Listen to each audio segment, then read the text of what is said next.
Tenemos 15 minutos más por delante, ¿les parece? Si quieren intervenir, hacer preguntas. Bueno, ya empezó Rebeca, ¿no? Lo que me interesaba era que tengamos claro que Lacan fue un practicante de la impostura. Desde 1953 hasta 1964. Sale de ese lugar cuando funda la École Freudienne de París.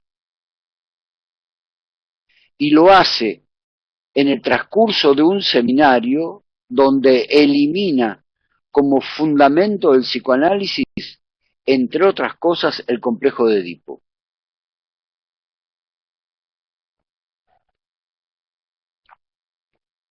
Lo elimina de la teoría psicoanalítica, lo elimina como fundamento del psicoanálisis. Eso no quiere decir que el analizante tenga la obligación de no estar más enamorado de su papá, de su mamá y de su tía. Está abierta las preguntas.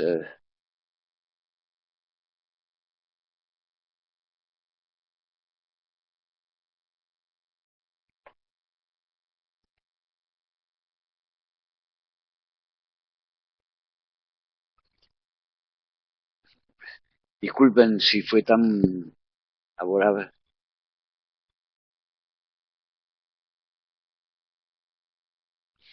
En la impostura hay un sujeto, sí, Jacibe, exactamente. Será inadecuado para mí o para ti, pero es lo que a Lacan le permitió no quedar excluido de lo que implica vivir bajo persecución y seguir practicando el arte de la escritura, de la enseñanza.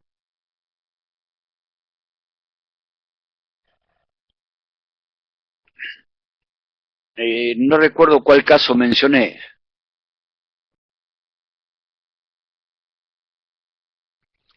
Jacibe.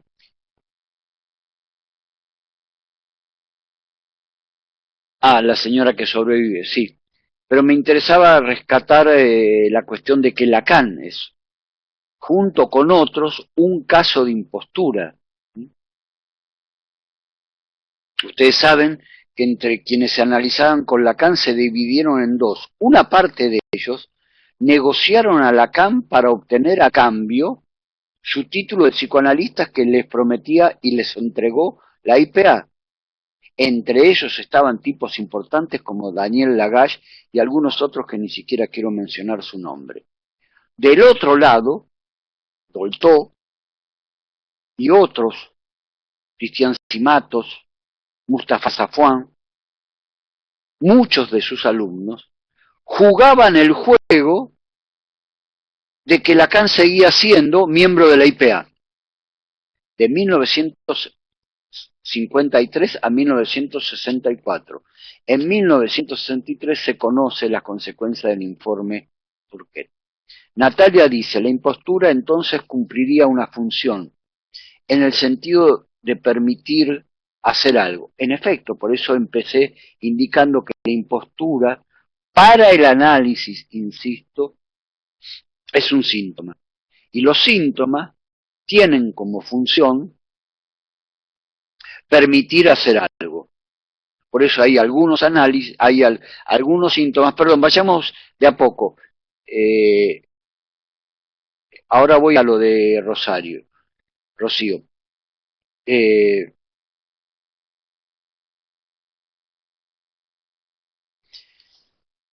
eh, Creo que Natalia nos regala un caso interesante. Ella dice, podría pensarse algo de la impostura en relación a la dialéctica del amo y el esclavo, en el sentido de que el esclavo es esclavo, pero es el que hace. Eh, no se me había ocurrido trabajar hoy eso, pero me parece muy interesante.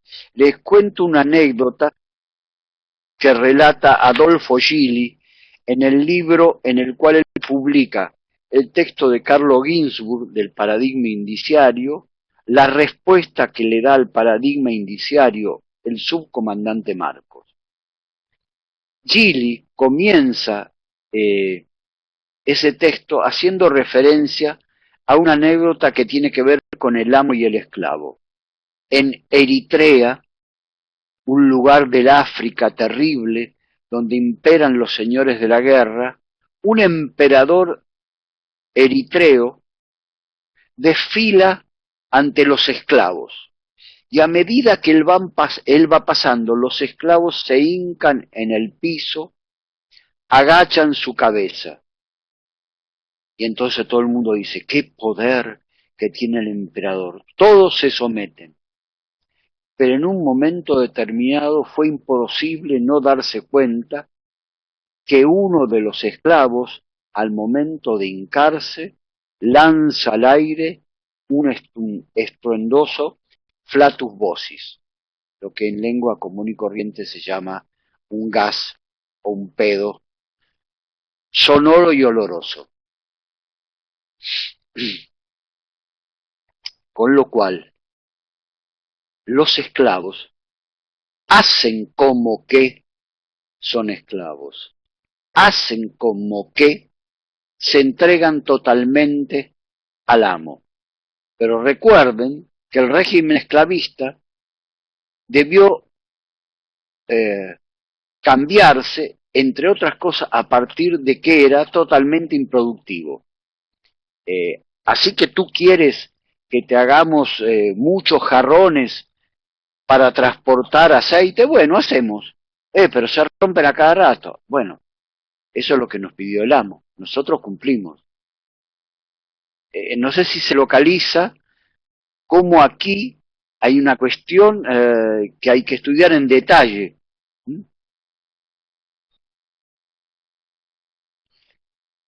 Rocío pregunta sobre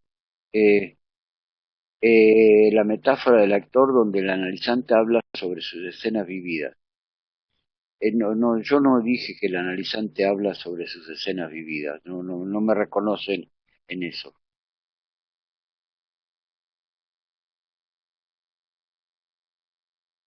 No entiendo mucho tu formulación, Rocío. Yo no me reconozco. Yo lo que planteé es que el director se sube a la escena y le enseña a los actores cómo tienen que actuar el personaje que a cada uno de ellos le toca actuar. En ese momento él comete una impostura, porque él es el director, no es un actor. Pero para enseñarles cómo se debe actuar, hay un momento en que él tiene que creerse la impostura de que él es quien eh, lleva a cabo ese personaje.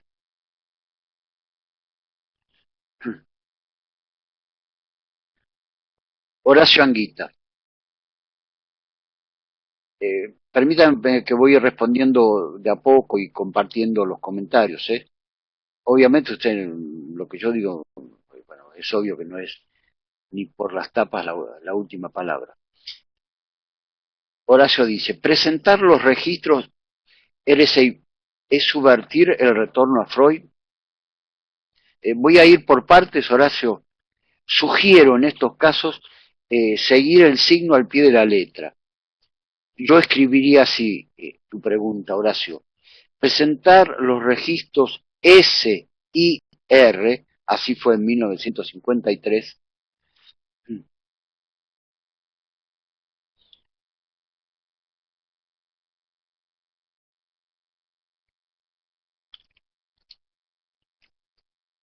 y R en 1953. ¿Es subvertir el retorno a Freud?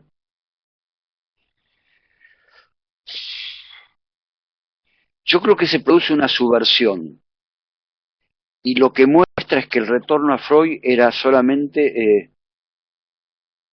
una mascarada, porque en realidad lo que hacía Lacan, él retornaba a Freud no de manera inocente, no leía a Freud por Freud como pretenden alguna gente y verán su experiencia. Él leía los textos de Freud introduciendo un invento en el psicoanálisis que no estaba en Freud.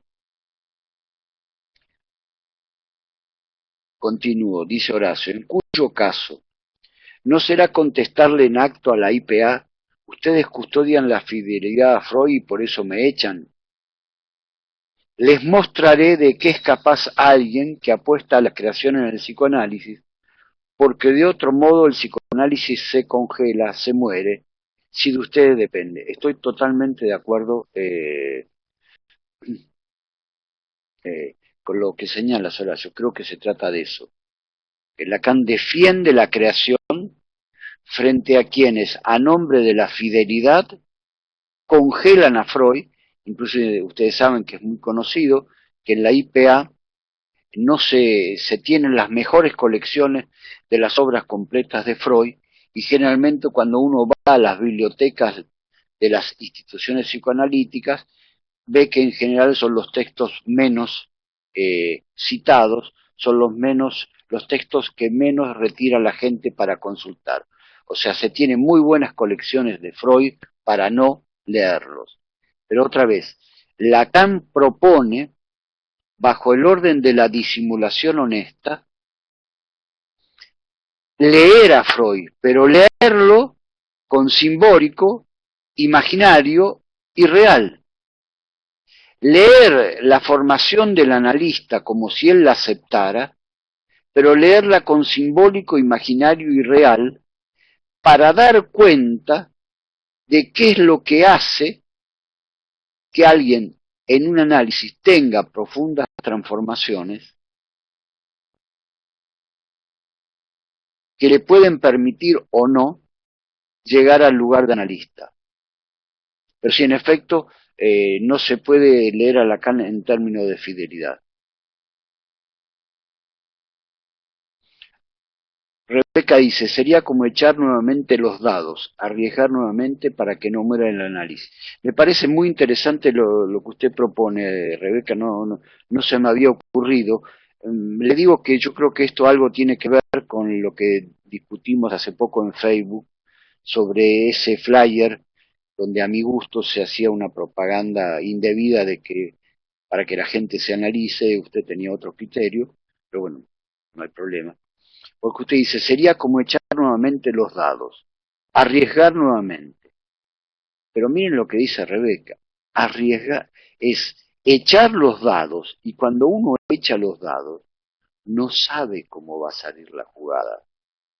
Puede ser que arriesgando nuevamente con una creación, no muere el análisis, pero también puede ocurrir que por esa echada de dados el análisis muera. Pero insisto, lo de Rebeca es muy interesante.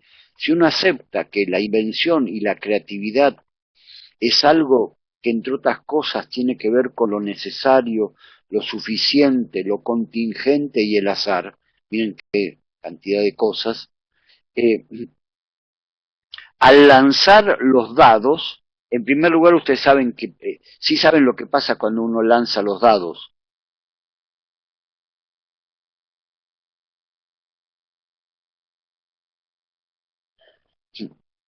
Exactamente, no se pueden volver atrás.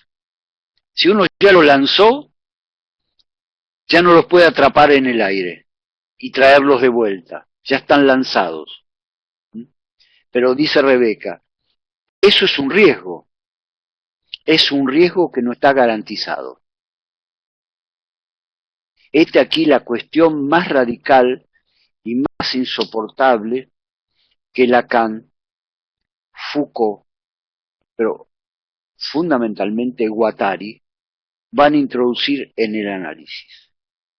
La cuestión de que el riesgo no está garantizado, pero si uno quiere garantías, hay algo que sí está garantizado, que no se va a crear nada nuevo.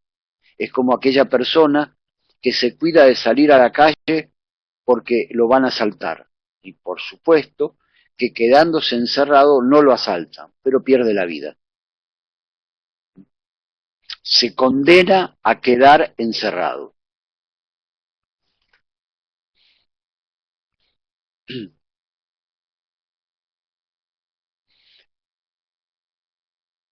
Vuelvo a la cuestión de la fidelidad y a la cuestión que plantea Rebeca de los dados. que eso es lo que hace más insoportable la radicalidad de Lacan y de Guattari. Creo que ahí están también Deleuze y Foucault y Franco Bifo, porque es una radicalidad que no se da por adelantado la garantía de ser triunfante. No sé si localizan esta cuestión.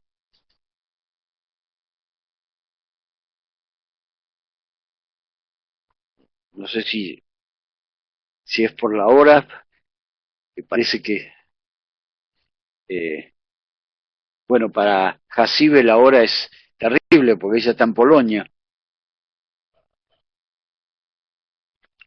con el fresco calorcito de Polonia.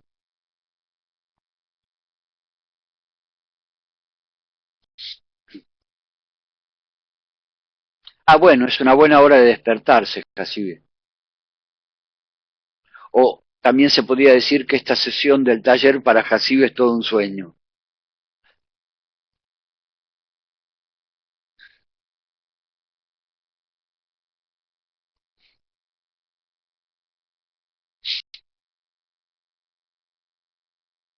No sé si alguno de ustedes quiere hacer alguna pregunta, intervención.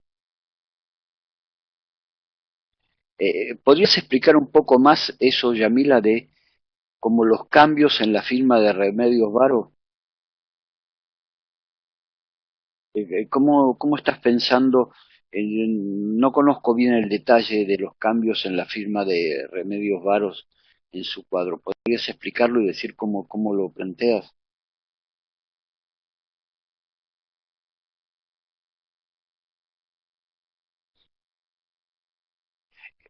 Cuando dices que ella cambió 7 veces las firmas en sus obras, ¿ella dejó de firmar como Remedios Varo o que lo que cambió fue la firma, el estilo de la firma?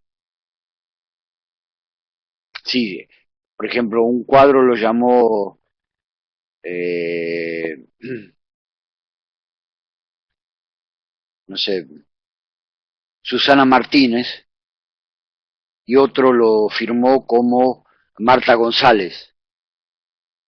O lo que se trata es que la imagen escrita de la firma es lo que ella cambió.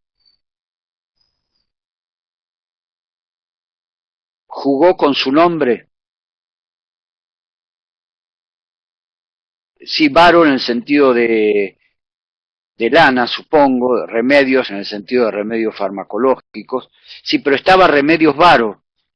Está bien, es algo semejante, pero no es igual. No creo que sea del orden de algo de este. Es más, se acerca más a los heterónimos de Pessoa, por lo que tú dices, ¿eh? Sí, ustedes conocen que Pessoa firmaba obras con heterónimo. Bueno, está el caso de Kierkegaard. Él no se llamaba Kierkegaard, firmaba Kierkegaard. Y cuando a Pessoa le dijeron, bueno, pero usted usa seudónimos, y él dijo, no, pseudos no es heteros. Él usaba heterónimos, no usaba seudónimos. O César González, un director, tiene una gran cantidad de poemas que él firma como Camilo Blajakis. Bueno, que firma como Camilo Blajakis. Camilo Blajakis es un heterónimo, no es un seudónimo, no se hace pasar por lo que no es, por lo menos por lo que Yamila dice respecto de Remedios Varo, no creo que se trate del mismo caso.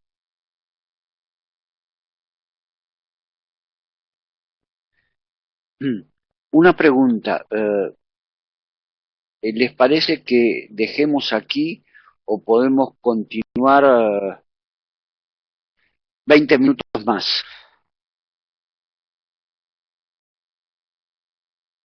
Lo pregunto en serio, y les pido mil disculpas espero que mañana yo organice todas las cosas como para que no tengamos los inconvenientes que se tuvieron el día de hoy.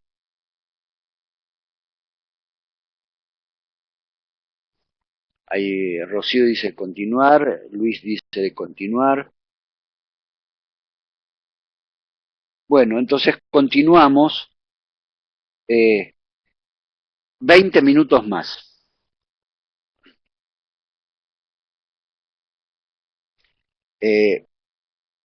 Vamos a continuar